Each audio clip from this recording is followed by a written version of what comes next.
Saving your own DNA, king selection, speaking your art on chemical pathways, selfish and jealous and greedy. We need to be like a small band of hunter-gatherers. Not quite a village, but large enough to scare somebody. Oh, so sort of like a village people motif. The dancers are coming in today, and the costumer. We're going to be too big for the stage. Now the rep is big enough.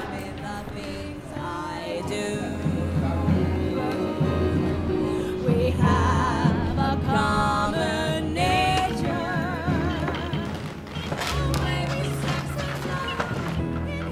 Is it true they're selling the building? Just because I can't have you, I want you, and I think otherwise I wouldn't notice you. And all this wanting is causing all sorts of other things to happen, like I feel compelled to open up to you. I mean, sex is a reproductive tool, but it's Making me want to spill my guts to you. Tell me something you've never told anyone else. Well, there's not much to tell. I don't believe it. You ever have sex with a man? Is this Phone call the closest you ever came to having sex with a woman? What kind of sex do you have? You don't trust me? Well, you have to love me for this to work. Loving you is not the problem. Well, what about thinking? Do you think about Having sex? Do you think about two people having sex? You having sex with them? Do you think about women having sex? That's a pretty potent male fantasy. Try not to think about things like that. If it comes up, I try to change my focus. Sex is only the beginning of an inquiry into meaning in life. I think the trail to the roots of guilt and morality is the best bet for a truly interesting insight. Morality? Morality is relative to non-existent. What's he saying? You think there's morality? My approach would be to look for the biological basis of morality, because outside of that I wouldn't expect to find anything. And that's my friend Chandra, the biologist. And fidelity is not so important to me personally. So I have a hard time fitting it under anything I'd call morality. It's a kind of selfishness. Altruism and risking mortal danger in battle are instincts for preserving your own DNA. So blood is thicker sometimes than attachment to a lover. But then mind or culture can be thicker than blood, sometimes altruistic to the point of visionary, like deciding not to have children because you want to help save the planet. Seeing your genetic inheritance to be all people. It's a form of self-interest, somewhat rarefied. That's where I think you have morality. Moral law makes you think in larger, less selfish, and ultimately more fulfilling terms. And I think that's where you find God.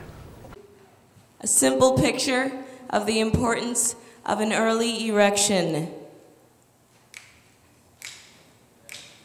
4 million years ago, our ancestors began to walk erect.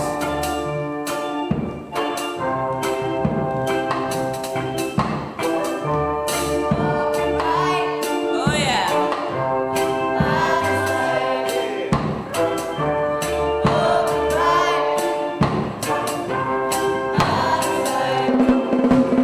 Females had to carry infants in one arm and a stick or a stone in her free hand to protect herself. Collecting food was a problem. Yeah. So bonding in pairs became a critical adaptation. Oh yeah. The mate could help protect and feed the young, adding insurance to the genetic investment. Oh yeah. Shh, shh, shh, shh. So even though they say it's in the male's genetic self-interest to impregnate as many females as possible,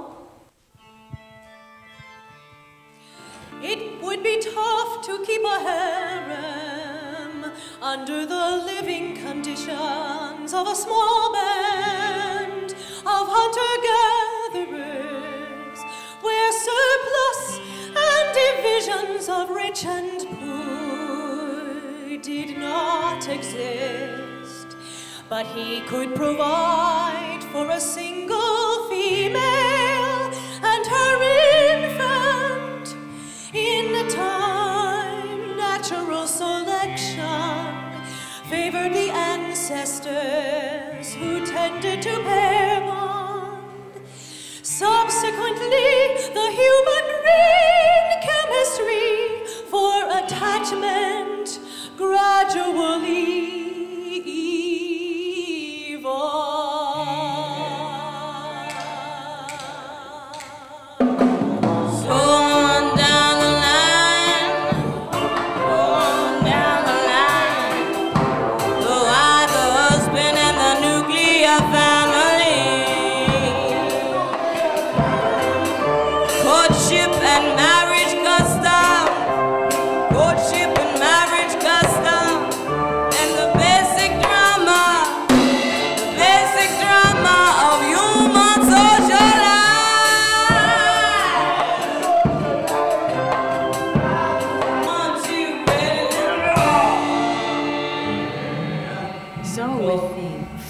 chairman undergoing an investigation, this organization is fighting for its credibility. The City Arts Grant is crucial.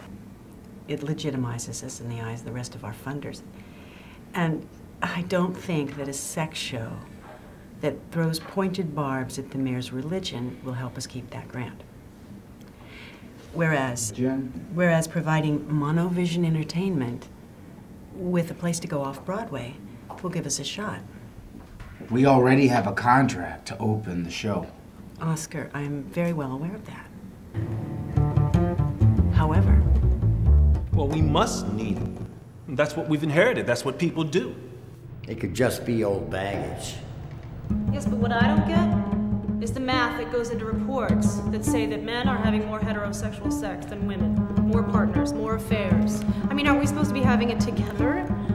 Either someone is lying, or there are a few women out there who are having all that extra sex. Well, simple observation. More women seem to want a lifelong bond. They seem to me to be more capable of it.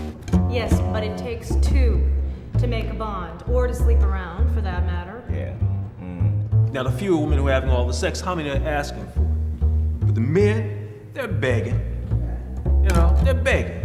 Yes, no. Yes, no. Mostly no. You know? Look what she said. The courting gaze, usually initiated by the woman. You get it? She's setting this up. Give it a try. Give it a try. Then they say yes or no. And if mating and sex and children are the biological center of the meaning of life, then women hold the key to the gate. Yeah. Who's running things? But what's good for the woman is good for us all. All praises. I want the costumes to say early modern human. No later than 30,000 years ago, sometime after language but before agricultural society and cities.